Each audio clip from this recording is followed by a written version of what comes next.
Et donc, ça fait 1700 ans, cette année-ci, en 2025, que l'Église catholique récite le je crois, etc., etc., etc. Et donc, nous allons voir qu'est-ce que veut dire je crois, je crois. L'obéissance de la foi.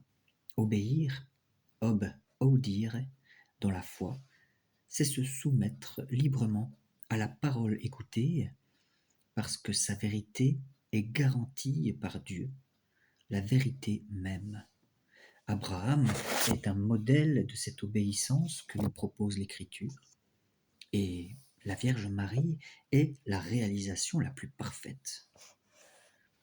Abraham, qui est dit dans la Bible le père de tous les croyants.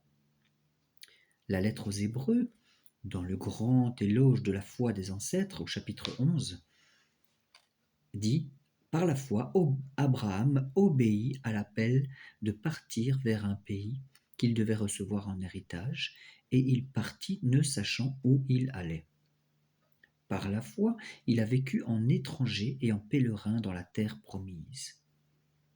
Et par la foi, Sarah reçut de concevoir le fils de la promesse. Par la foi, enfin, Abraham offrit son fils unique en sacrifice, bien que Dieu l'ait arrêté juste avant. »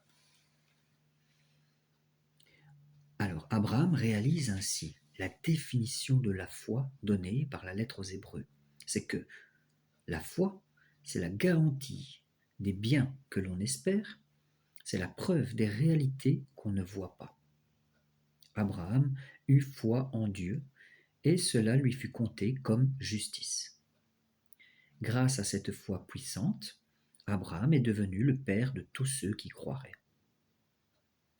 De cette foi, l'Ancien Testament est riche en témoignages. La lettre aux Hébreux proclame l'éloge de la foi exemplaire des anciens, qui leur a valu un bon témoignage.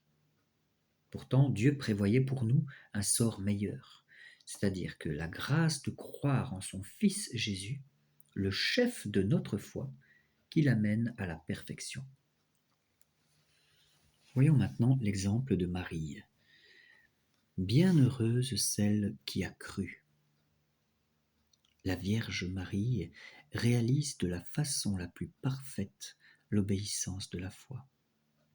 Dans la foi, Marie accueillit l'annonce et la promesse apportée par l'ange Gabriel, et elle dit « Rien n'est impossible à Dieu ». Premier chapitre de Luc. Et elle donne son assentiment en disant « Je suis la servante du Seigneur, qu'il m'advienne selon ta parole ». Comme on voyait au début, la foi, c'est croire et obéir en la parole, qui est une garantie que la parole de Dieu est la vérité même. Marie a cru en cette parole. Élisabeth la salua en disant « Bienheureuse celle qui a cru en l'accomplissement de ce qui lui a été dit de la part du Seigneur ».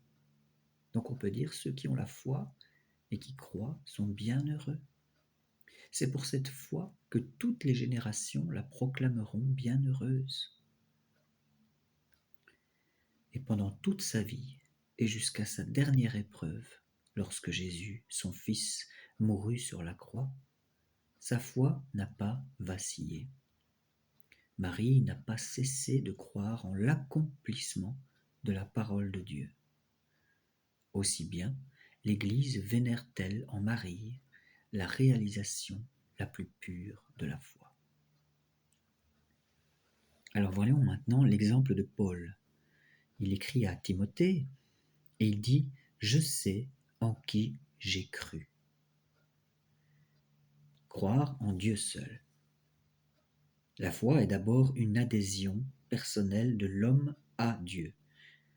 La foi est en même temps et inséparablement l'assentiment libre à toute la vérité que Dieu a révélée. Et en tant qu'adhésion personnelle à Dieu et assentiment à la vérité qu'il a révélée, la foi chrétienne diffère de la foi en une personne humaine. Il est juste et bon de se confier totalement en Dieu et de croire absolument ce qu'il dit. Par contre, il serait vain et faux de mettre une telle foi en une créature. Ensuite, croire en Jésus-Christ, le Fils de Dieu. Pour le chrétien, croire en Dieu, c'est inséparablement croire en celui qui l'a envoyé, Jésus, son Fils bien-aimé, en qui il a mis tout son plaisir. Dieu nous a dit de l'écouter. Le Seigneur lui-même dit à ses disciples, « Croyez en Dieu, croyez aussi en moi. » Nous pouvons croire en Jésus-Christ parce qu'il est lui-même Dieu, le Verbe fait chair.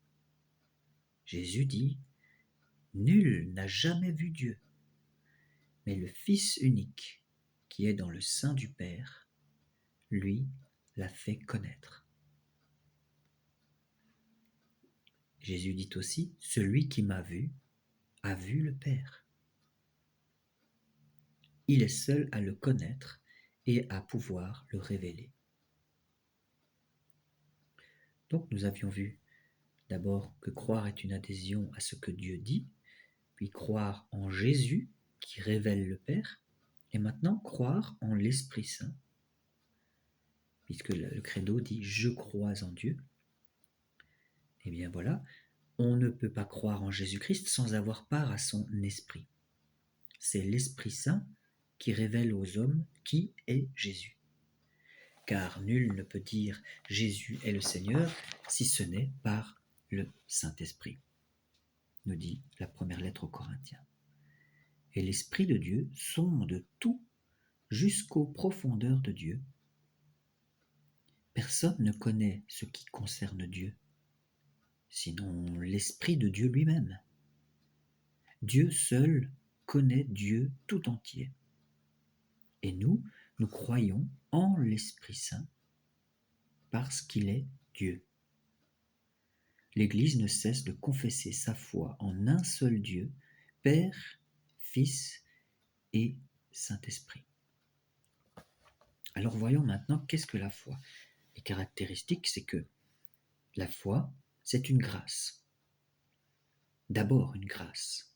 Lorsque Pierre confesse, donc reconnaît que Jésus est le Christ, le Fils du Dieu vivant, Jésus lui déclare que cette révélation ne lui est pas venue de la chair et du sang, mais de son Père qui est dans les cieux. Matthieu 16. La foi est donc un don de Dieu, une vertu surnaturelle infuse par lui. Et pour prêter cette foi, l'homme a besoin de la grâce prévenante et aidante de Dieu, ainsi que des secours intérieurs du Saint-Esprit. Ce Saint-Esprit touche le cœur et le tourne vers Dieu, ouvre les yeux de l'esprit de l'homme et donne à tous la douceur de consentir et de croire à la vérité.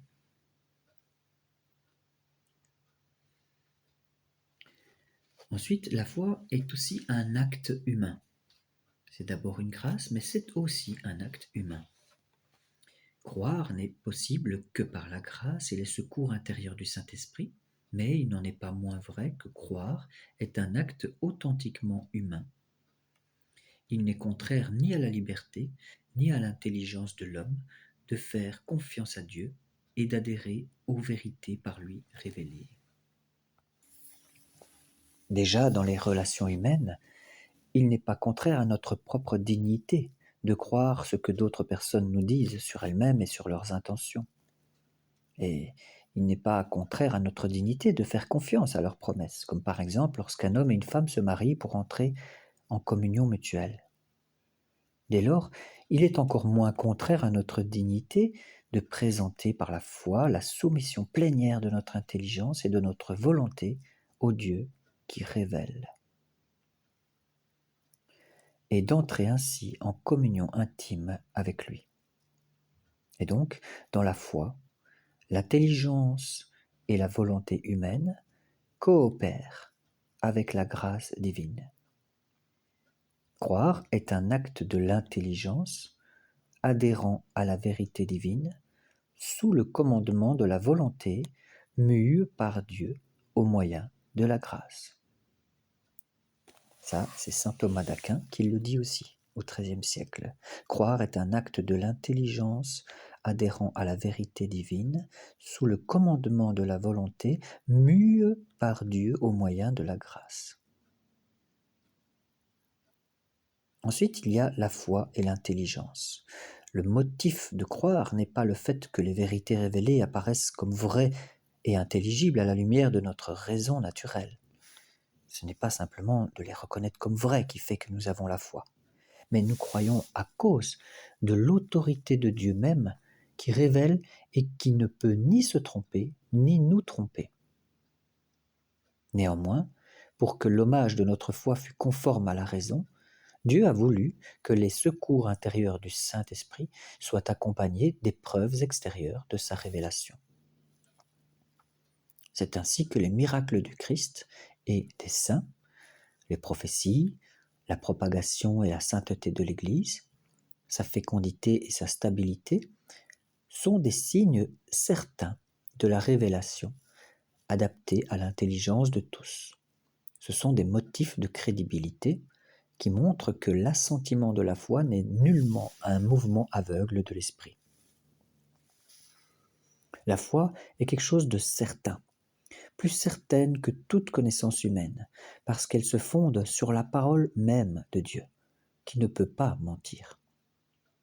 Certes, les vérités révélées peuvent paraître obscures à la raison et à l'expérience humaine, mais la certitude que donne la lumière divine est plus grande que celle que donne la lumière de la raison naturelle. 10 000 difficultés ne font pas un seul doute. Par la foi. Donc c'est ce qu'on voit aussi quand Pierre dit je crois que tu es le Christ, le Fils du Dieu vivant. Et Jésus dit c'est le Père qui t'a révélé ces choses-là d'en haut. Et en même temps, Jésus dit Pierre dit à qui d'autre irions-nous? Tu as les paroles de la vie éternelle.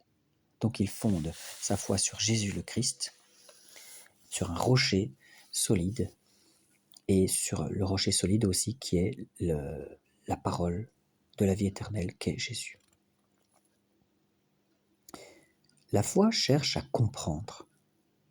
Il est inhérent à la foi que le croyant désire mieux connaître celui en qui il a mis sa foi, et mieux comprendre ce qu'il a créé. Et donc, une connaissance plus pénétrante appellera à son tour une foi plus grande, de plus en plus embrasée d'amour.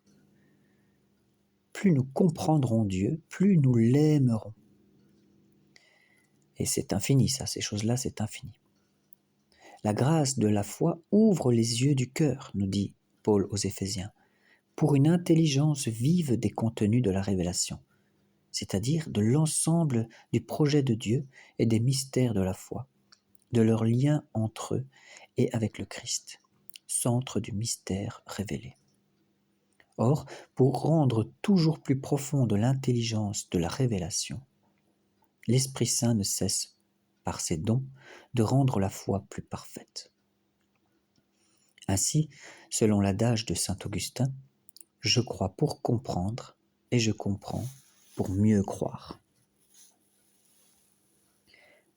Ensuite, il y a aussi la foi et la science. Bien que la foi soit au-dessus de la raison, il ne peut jamais y avoir de vrai désaccord entre elles, puisque le même Dieu qui révèle les mystères et communique la foi a fait descendre dans l'esprit humain la lumière de la raison, et Dieu ne pourrait se nier lui-même, ni le vrai contredire jamais le vrai. C'est pourquoi la recherche méthodique dans tous les domaines du savoir, si elle est menée d'une manière vraiment scientifique et si elle suit les normes de la morale, ne sera jamais réellement opposée à la foi. Les réalités profanes et celles de la foi trouvent leur origine dans le même Dieu. Bien plus, celui qui s'efforce, avec persévérance et humilité, de pénétrer les secrets des choses, celui-là, même s'il n'en a pas conscience, est comme conduit par la main de Dieu, qui soutient tous les êtres et les fait ce qu'ils sont. C'est-à-dire que ceux qui font des recherches scientifiques dans l'humilité, c'est-à-dire pas pour être tout-puissant, mais pour exploiter et explorer les mystères de la science, etc., eh bien, finalement, sont conduits quelque part par la main de Dieu pour finalement lui rendre gloire, normalement. Puisque quand on regarde un ciel, des galaxies, etc., on ne peut que s'extasier et normalement devrait reconnaître qu'il y a un créateur. Ensuite, il y a la liberté de la foi. Pour être humaine, la réponse de la foi donnée par l'homme à Dieu doit être volontaire. En conséquence, personne ne doit être contraint à embrasser la foi, malgré soi. Par sa nature même, en effet, l'acte de foi a un caractère volontaire. Dieu, certes, appelle l'homme à le servir en esprit et en vérité. Si cet appel oblige l'homme en conscience, il ne le contraint pas. Cela est apparu au plus haut point dans le Christ Jésus. En effet, le Christ a invité à la foi et à la conversion. Il n'a contraint personne, il n'a obligé personne, mais il a rendu témoignage à la vérité. Il n'a pas voulu l'imposer par la force à ses contradicteurs. Et son royaume, aussi royal est-il, s'étend grâce à l'amour par lequel le Christ, élevé sur la croix, attire à lui tous les hommes. Finalement, c'est son amour qui nous attire et qui nous donne la foi. Et finalement, si nous refusons, si nous nous rebellons contre cet amour, eh bien, si nous ne le voulons pas sur cette terre, nous ne l'aurons pas pour l'éternité. La nécessité de la foi. Croire en Jésus-Christ et en celui qui l'a envoyé pour notre salut est nécessaire pour obtenir d'être sauvé. Parce que sans la foi, il est impossible de plaire à Dieu. Dieu a voulu faire les choses pour que nous mettions notre confiance en ces choses. Et sans la foi, il est impossible d'arriver à partager la condition de ses fils. Personne, jamais, ne se trouve justifié sans cette foi, et personne, à moins qu'il n'ait persévéré en elle jusqu'à la fin, n'obtiendra la vie éternelle. Et donc, la persévérance dans la foi montre que la foi est un don gratuit que Dieu fait à l'homme, et nous pouvons perdre ce don inestimable. Saint Paul en avertit Timothée. Il dit « Combat le bon combat, possédant la foi et une bonne conscience, mais pour s'en être libérés ou affranchis, certains ont fait naufrage dans la foi. » Ça veut dire certains ont abandonné la foi. Ils se sont relâchés, découragés, ils n'ont pas persévéré. Et pour vivre, grandir et persévérer jusqu'à la fin dans la foi, nous devons la nourrir par la parole de Dieu. Nous devons implorer le Seigneur de l'augmenter en priant, priant chaque jour, en persévérant le plus souvent possible. Et cette foi doit aussi agir par la charité, par l'amour. Donc nous devons persévérer dans la foi, mais persévérer dans l'amour. Ce qui pourra aussi toucher d'autres personnes, à l'amour que nous aurons pour eux, eh bien, cela pourra toucher, les contaminer par l'amour et leur donner ainsi la foi qui vient de l'Esprit Saint. Et enfin, nous devons implorer le Seigneur d'augmenter notre foi, et elle doit être portée par l'espérance et être enracinée dans la foi de l'Église. Donc, portée par l'espérance. Nous croyons, nous persévérons dans ce que nous croyons, car nous espérons que ce que Dieu a promis, il va le réaliser. Enfin, la foi, c'est le commencement de la vie éternelle. La foi nous fait goûter, comme à l'avance, la joie et la lumière de la vision béatifique. C'est-à-dire, la vision béatifique, c'est de voir Dieu. Autrement dit, vous savez, la béatitude, c'est le fait d'être heureux, pleinement bienheureux. Et donc, cette joie finale et éternelle, c'est le but de notre chemin sur terre maintenant. Nous verrons alors Dieu face à face, tel qu'il est, nous dit Jean dans sa lettre, et même nous serons semblables à lui. Et la foi est donc déjà le commencement de la vie éternelle. Saint Basile écrivait « Tandis que dès maintenant nous contemplons les bénédictions de la foi, comme un reflet dans un miroir, c'est comme si nous possédions déjà les choses merveilleuses dont notre foi nous assure qu'un jour nous en jouirons. » Mais maintenant, cependant, nous cheminons dans la foi, non dans une claire vision, car nous connaissons en partie, nous dit Paul aux Corinthiens. Nous connaissons comme dans un miroir, d'une manière confuse, imparfaite.